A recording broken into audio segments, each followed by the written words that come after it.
श्री सद्गुरु महाराज की जय।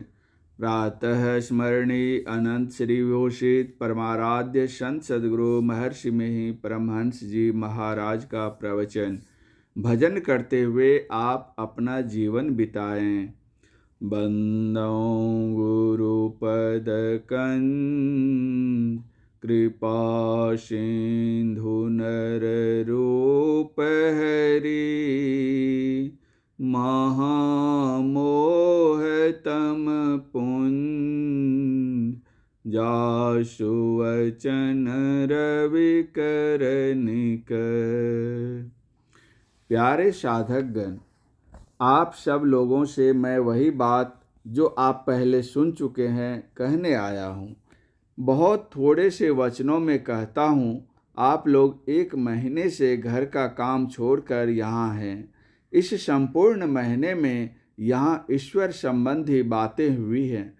ईश्वर भजन कराने के लिए यहाँ बहुत आग्रह था। भजन करने के लिए समय निश्चित कर दिया गया था और समय समय पर भजन करने के लिए अवसर दिया गया था, जिसमें प्रतिदिन 5 घंटे ध्यान करने के लिए थे और 3 घंटे तक सत्संग वचन होता था। यानी 5 बार ध्यानाभ्यास और 3 बार सत्संग होता था। ध्यान का सत्संग वचन से बहुत सरोकार है, इसलिए प्रतिदिन सत्संग वचन भी थोड़ा होता है। आप ईश्वर संबंध का ज्ञान नहीं भूलें। इस सत्संग में यह कहा गया, ईश्वर एक है, वह परम पुरातन और परम सनातन है। वह सबसे प्रथम का है और मायिक विस्तृत्व विहीन है।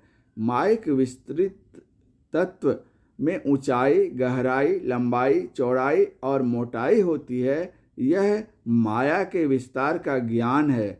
ईश्वर ज्ञान में यह विस्तार नहीं है।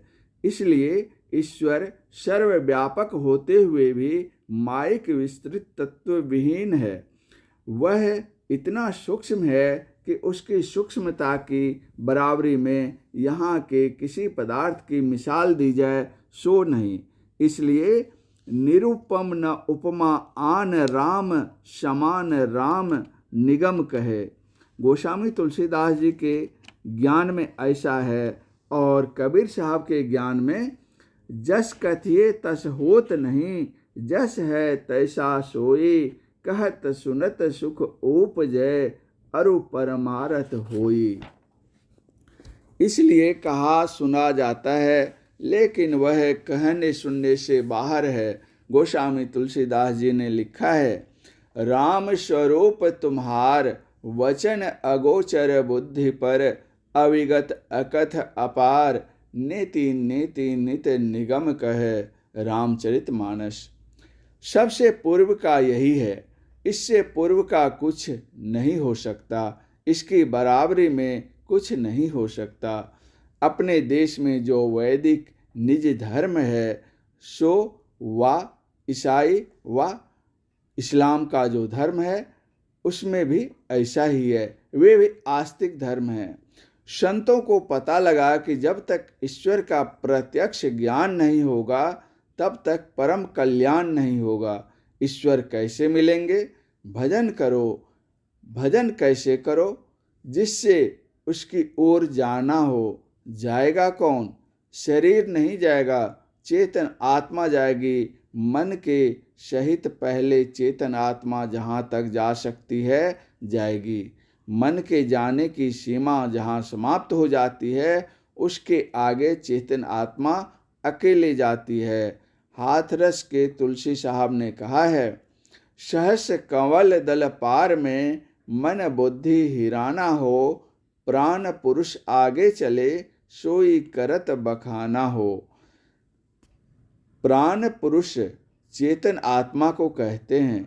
वही आवरणों को पार कर ईश्वर को पाकर सारे दुखों से मुक्त हो जाती है। इस गति तक पहुँचने का अवलंब स्वयं ईश्वर देता है। उसका प्रकाश और उसका शब्द अवलंब है। उसके प्रकाश को पाने के लिए कैसी दृष्टि बनाओ? संतों ने कहा, सूक्ष्म दृष्टि बनाओ। आँख, पुतली, डीम को दृष्टि नहीं कहते हैं, देखने की शक्ति को दृष्टि कहते हैं। यह तो पतली है ही, फिर ऐसा सूक्ष्म करो कि एक बिंदुता प्राप्त हो जाए, तब प्रकाश अवश्य मिलेगा।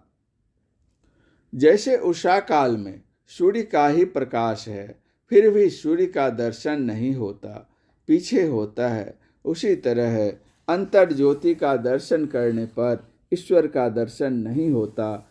इससे ईश्वर की ओर बढ़ने के लिए उत्साह मिलता है, साहस होता है, फिर और प्रकाश मिलता है, तब ईश्वर की ओर बढ़ने को और अधिक उत्साह मिलता है। यह प्रकाश अंत तक नहीं पहुंचा सकता, इसलिए नादानुसंधान करने के लिए संतों ने कहा है। इसको साधु संत लोग नाम भजन व सूरत शब्द योग भी कहते हैं। गुरु जो मंत्र देते हैं वह भी नाम भजन है, और अंतर्नाद का भजन भी नाम भजन है। इस तरह नाम भजन करते हुए एक केंद्र से दूसरे केंद्र तक पहुँचते हुए ईश्वर तक पहुँचा जाता है, क्योंकि आदि में शब्द ईश्वर से उत्पन्न होता है। वेद में इसको विश्वजन्या कहते हैं। वेद में जब है ही, तब उपनिषद में क्यों नहीं होगा? और संतवाणी तो इसी की किताब है। संतवाणी से इसको निकाल दिया जाए तो संतवाणी का सार ही निकल जाए। इसके लिए कोई खास प्रमाण ढूंढने की ज़रूरत नहीं है। जो शब्द जहाँ से उत्पन्न होता है वह उधर को ही खींचता है। लेकिन अफसोस है कि हम पहले से नहीं जानते हैं कि वेद में भी यह ज्ञान है। ईश्वर की कृपा से स्वामी दयानंद जी का जन्म भारत में हुआ और उन्होंने सबको वेद पढ़ाया जो पढ़ने गए। उन्होंने किसी को नहीं कहा कि तुम वेद पाठ के योग्य नहीं हो। संतों ने जो कुछ कहा है वेदानुकूल ही कहा है। नादानुसंधान करना, दृष्टि साधन करना, वर्णात्मक शब्द का जप करना और स्थूल ध्यान करना, ये ही विधियां हैं ईश्वर भजन की। इसका अभ्यास नित्य करो, इसका संस्कार पड़ेगा। ऐसा संस्कार है, यह ऐसा संस्कार है कि लाभ ही लाभ है, लाभ ही है, कोई हानि नहीं। इस जन्म में संस्कार पड़ेगा, फिर आगे बढ़ेगा। संत और भगवंत के वचन से ऐसा जानने में आता है कि जब से यह संस्कार पड़ेगा बराबर खींचता जाएगा और अंत तक पहुँचावेगा। यहाँ ही नहीं, देश विदेश जहाँ कहीं भी यह ज्ञान गया है वहाँ के लोग भी जानना चाहते हैं। विदेश में भी ऐसे संस्कार के लोग हो गए हैं। भजन करते हुए आप अपना जीवन बिताएं। बिना भोजन किए आप रह नहीं सकते, इसलिए जीवन यापन के लिए भी कर्म करें। आप सबको यह आशीर्वाद करता हूँ कि यह संस्कार नहीं छूटे। आप उस संस्कार से पकड़े गए, पहले अपने पकड़ा, अब संस्कार ने आपको पकड़ लिया। इसका साथी सदाचार है। जिसका सदाचार प्रबल होता है उसका भजन संस्कार दृढ़ होता है। जिसका भजन संस्कार प्रबल होता है उसका सदाचार मजबूत होता है। दोनों का साथ है। इस तरह आप बने, ऐसे आपके साथी अधिक होंगे तो समाज का कल्याण होगा और देश का भी कल्याण होगा। संसार में शुद्ध युद्ध का बादल मंडराता है, वह नहीं मंडरावेगा। लोग भगवान राम के राज का बहुत गुण गाते हैं, हालांकि लोग नहीं जानते हैं, फिर भी देखा देखी गाते हैं। राम के राज में सुख से सभी रहते थे, एक दूसरे की सहायता करते थे, कटु भाव नहीं रहता था, प्रेम भाव रहता था, खून खराबी मुकदमाबाजी का भाव नहीं रहता था। लोग सदाचार पालन करते थे। सदाचार पालन और ईश्वर भजन के लिए जीवन रखना है और अपने जीवन यापन के लिए उपार्जन करो। किसी के पास बहुत धन है, उसके अच्छे कर्म का फल है। आप भी अच्छे कर्म करें, आपको धन होगा। आपके पड़ोसी अच्छे होंगे, आपकी सहायता करेंगे। जहाँ से झूठ, चोरी, नशा, हिंसा और व्यभिचार दूर हो जाए, वहाँ कटुता नहीं रहती है। यह सत्संग दुष्ट कर्मों से बचाकर देश में शांति फैलाता है। सभी सुखी रहें, सुखी रहें, सुखी रहें। आप लोगों ने बड़ा पुण्य का काम किया है। इसी को असल में ज्ञान यज्ञ कहते हैं। भगवान श्री कृष्ण ने कहा है, द्रव्य यज्ञ से ज्ञान यज्ञ श्रेष्ठ है। श्रेयान द्रव्य मयाद यज्ञान ज्ञान यज्ञ परम तप सर्व कर्माखिलं पार्थ जाने परिसामाप्यते। श्रीमद् भागवत गीता। द्रव्य यज्ञ में धन अधिक खर्च होता है, ज्ञान यज्ञ में उतना नहीं, लेकिन यही यज्ञ श्रेष्ठ है। जहाँ यह यज्ञ हो उसमें सहायता करनी चाहिए, वहाँ जाना चाहिए। इस आयोजन से मैं बहुत प्रसन्न हुआ और मैं आप लोगों को बहुत बहुत धन्यवाद देता हूँ। मैं एक आरती संत दादू दयाल जी की कहता हूँ, जो मुझे बहुत प्रिय है। आप लोग जो कह सकें पीछे पीछे कहें। आरती जग जीवन तेरी, तेरे चरण कमल परवारी फेरी। चित चावरी हेत हरि ढारे, दीपक ज्ञान ज्योति विचारे। घंटा शब्द अनाहद बाजे, आनंद आरती गगना गाजे।